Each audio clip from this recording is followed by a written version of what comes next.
दिल्ली से हर घर में हिडमा निकालने वाले इन पोल्ट्री नक्सलियों से पूछो कि उनकी एक पैकेट गोल्ड फ्लेक अफोर्ड करने के लिए दंडकारण्य के आदिवासियों को कितने किलो तेंदूपत्ते बेचने पड़ते हैं। 1967 में जो माओवादी आतंक पश्चिम बंगाल के नक्सलबाड़ी से शुरू हुआ, वो आज वेंटिलेटर पर अपनी अंतिम सांसों का संघर्ष कर रहा है। लेकिन अधमरा सांप भी विषैला ही तो होता है। इस आतंक की शुरुआत के 58 साल बाद माओवादी माधवी हिडमा के आंध्र प्रदेश के एलुरु में मारे जाने का मातम अर्बन नक्सली मना ही रहे थे कि सीपीएम माओवादी के नेताओं ने चिट्ठी लिखकर कहा है कि जंगल के माओवादियों को सरेंडर के लिए फरवरी 2026 तक का समय मिलना चाहिए और इसके लिए सरकार को सीज फायर अनाउंस करना चाहिए। ये इंटरेस्टिंग है क्योंकि आत्मसमर्पण कोई कोर्स थोड़ी इसे करने में समय लगेगा। भाई बंदूक त्याग दो, हो गया आत्मसमर्पण। इसके लिए सीज फायर क्यों चाहिए? इसलिए ऐसा सोचा जा सकता है कि बसव राजू से लेके हिडमा के एनकाउंटर तक कमजोर और अस्त व्यस्त हुई माओवादी कहीं रीग्रुपिंग के लिए तो समय नहीं मांग रही, जिसे आत्मसमर्पण का चोला उड़ाया जा रहा है। माओवादी क्यों रीग्रुपिंग करने की सोच सकते हैं, इसका जवाब माओवादियों के बंगाल से निकलकर छत्तीसगढ़, आंध्र, तेलंगाना, उड़ीसा और महाराष्ट्र के वन क्षेत्र में ट्रांसफर की कहानी में छिपा हुआ है। वो कहानी जो दशकों के इस खूनी विचार को बयान करती है। नमस्कार, मेरा नाम प्रत्युष और आप देख रहे हैं द पैम्फलेट। हम सब जानते हैं कि केंद्रीय गृह मंत्री अमित शाह जी ने अगर कह दिया है कि मार्च 2026 तक इस देश से नक्सलवाद का अंत होगा, तो इसमें कोई किंतु परंतु नहीं रह जाती।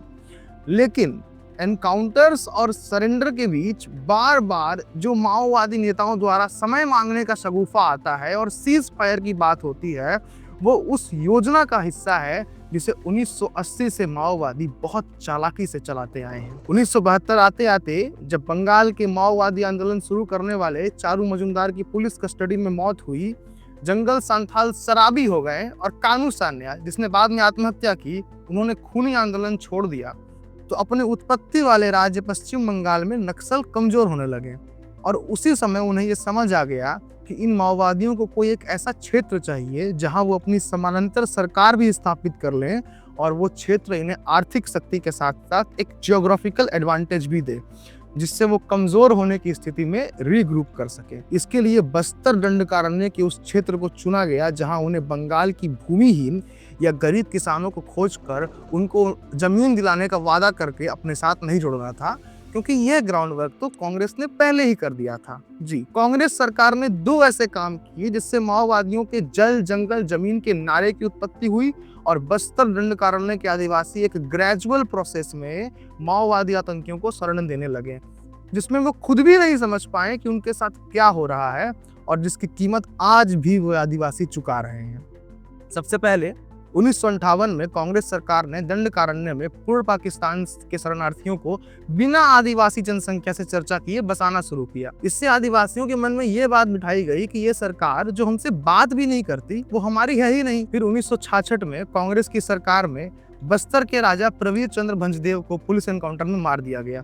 राजा प्रवीर भंजदेव, जिन्हें बस्तर की जनता अपना भगवान मानती थी, जिस भगवान ने कभी बस्तर के विकास और जनता के लिए काम करने के लिए कांग्रेस से हाथ भी मिलाया था, लेकिन जब उनके सुर कांग्रेस की धुन से नहीं मिले तो बस्तर के राजा की हत्या हो गई।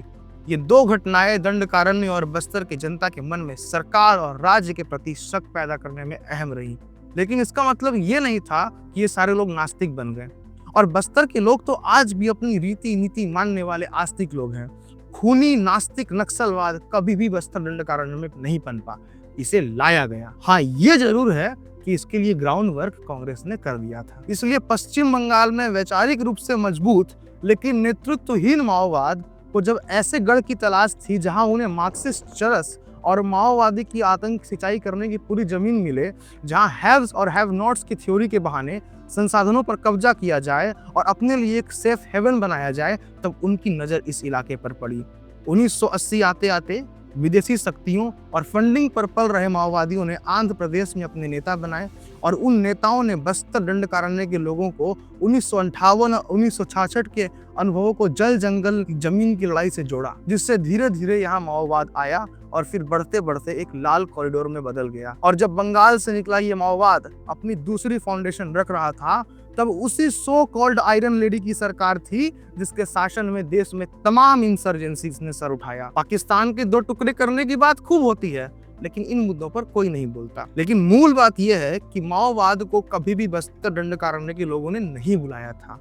ये आप बस्तर के लोगों से ही सुन लीजिए। ऐसा लगता है क्या तेलंगाना वाले लोग बस्तर के आदिवासी लोग को नक्सली बना बना के आगे मरा दिए टाइप का? जी हमको ऐसा लग रहा है। ऐसे ही लग रहे हैं सर। 1980 में उस समय जल जंगल जमीन का झगड़ा था, पता नहीं है सर। हम मतलब ये आदिवासी जल लोग जंगल को जमीन जोड़े क्या? तब तो आदिवासी लोग को जोड़े क्या? जी यही बोल के तो जोड़े यही भाई। बोल के सरकार की उदासीनता और विफलता के कारण माओवाद को इतना बड़ा गढ़ और बैकयार्ड मिला, जिसके सहारे आज भी वो आत्मसमर्पण के बहाने रीग्रुपिंग करने की कोशिश कर रहे हैं। माओवादियों ने बंगाल में कृषक सभा के नाम से अपना आतंक शुरू किया था, लेकिन बस्तर आते आते उन्होंने किसानों की लड़ाई को आदिवासियों की लड़ाई बना दिया। ये उनका ओरिजिनल एजेंडा नहीं था, और इस मैन्युफैक्चर्ड लड़ाई का असर आदिवासियों पर ऐसा पड़ा कि 50 साल में न माओवादियों ने उनके क्षेत्र तक सड़क पहुंचने दी, न शिक्षा, न अस्पताल। फिर भी माओवादियों को आदिवासियों की लड़ाई लड़ने वाला बताने वाले और दिल्ली से हर घर में हिडमा निकालने वाले इन पोल्ट्री नक्सलियों से पूछो कि उनकी एक पैकेट गोल्ड फ्लेक अफोर्ड करने के लिए दंडकारण्य के आदिवासियों को कितने किलो तेंदुपत्ते बेचने पड़ते हैं। क्या उन्हें ये पता है? इसका जवाब जब उन्हें मिल जाए तो ये भी समझ आ जाएगा कि 5 दशक से जल जंगल जमीन की लड़ाई ने उन जनजातियों को और कितना पीछे ढकेल दिया है। आदिवासी तो पीछे जाते रहे, लेकिन आंध्र प्रदेश के माओवादी माफियाओं ने इस आंदोलन के बहाने नक्सल कॉरिडोर की मिनरल बेल्ट का जितना हो सका उतना दोहन किया। एक तरफा मिनरल रिसोर्सेज की लूट, दूसरी तरफ माओवादियों की लेवी यानी वो टैक्स जिसे ठेकेदारों, छोटे से बड़ा उद्योग करने वाले लोग और आम आदिवासियों से वसूला जाता रहा। इसी पैसों से माओवादी पोलित ब्यूरो के नेताओं के बच्चों को विदेशों में पढ़ने के लिए भेजा गया और आदिवासियों की जिंदगी वहीं अटकी रही। लेकिन शहर के माओवादियों ने उन पैसों से किताबें लिखी, फिल्में बनाई, ग्रामसी की थ्योरी के तहत अपने ऑर्गेनिक इंटेलेक्चुअल्स तैयार किए।